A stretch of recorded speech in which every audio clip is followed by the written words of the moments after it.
saúdo a todos cordialmente e hoje vamos falar das recentes mudanças operadas no Código Penal pela Lei 12.015, de 7 de agosto de 2009, os chamados crimes contra a dignidade sexual.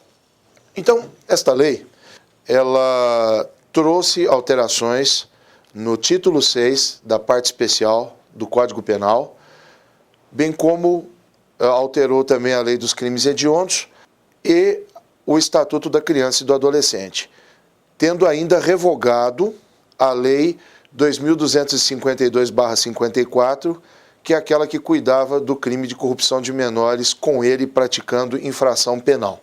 Muito bem, é interessante, já de cara, ressaltar que o título 6 do Código Penal, anteriormente, era chamado de crimes contra os costumes. Quer dizer, o que seriam esses costumes? Os bons costumes, a moralidade média da sociedade, mas o legislador, acertadamente, a nosso ver, mudou para crimes contra a dignidade sexual. Por quê? Porque a Constituição Federal, no seu artigo 1º, ela consagra o princípio da dignidade da pessoa humana.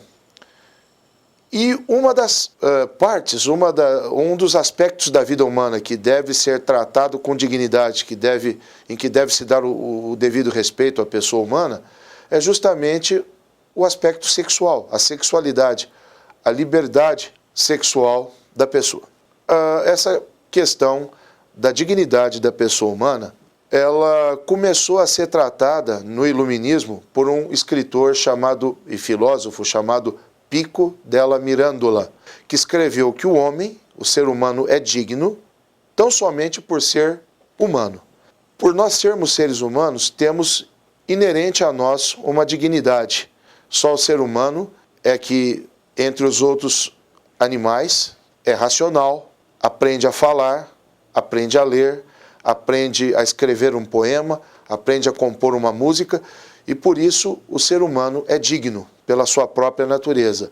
E o ser humano, então, deve ser respeitado em toda a sua dignidade, mas também quanto à sua dignidade sexual, ou seja, o ser humano é livre, depois de uma certa idade, para fazer as escolhas que ele entender corretas, e, enquanto ele for menor de idade, deve ter a proteção da lei, que é o que nós vamos explicar nessa oportunidade hoje. O Código Penal, então, sofreu algumas alterações, das quais eu vou falar aqui e agora. O primeiro crime que sofreu uma alteração, logicamente que no título 6 e no capítulo 1 dos crimes contra a liberdade sexual, é o crime de estupro, que é o artigo 213. O artigo 213, na sua antiga redação, dizia o seguinte: constranger mulher à conjunção carnal mediante violência ou grave ameaça, pena de 6 a 10 anos de reclusão.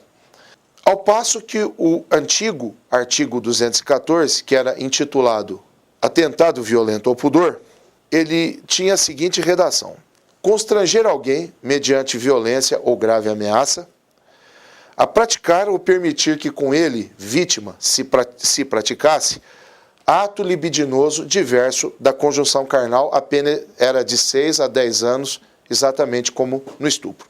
Só que o legislador dessa nova lei, da Lei 12.015, concentrou as duas formas de conduta dentro de um tipo só, que hoje é o 213, sob essa rubrica, sob esse nome iuris, estupro. Então diz o seguinte, a lei atual, artigo 213, como poderão ver aqui no quadro à minha esquerda. Constranger alguém, mediante violência ou grave ameaça, a ter conjunção carnal ou a praticar ou permitir que com ele se pratique ato libidinoso. A pena é exatamente igual. Reclusão de 6 a 10 anos. Primeira coisa, a meu ver, o legislador não deveria ter chamado esse crime único só de estupro, mas sim de estupro e atentado violento ao pudor. E explico por quê. Porque o legislador embora tenha colocado tudo isso num tipo só, que é o 213, ele colocou as duas formas de atuação dentro do mesmo artigo, ou seja, a conjunção carnal e os demais atos libidinosos. Vejam bem, dificilmente nós podemos chamar de estupro alguém que constranger a outrem mediante violência a dar um beijo lascivo, ou constranger a outrem mediante violência a receber no seu corpo uma palpadela lasciva.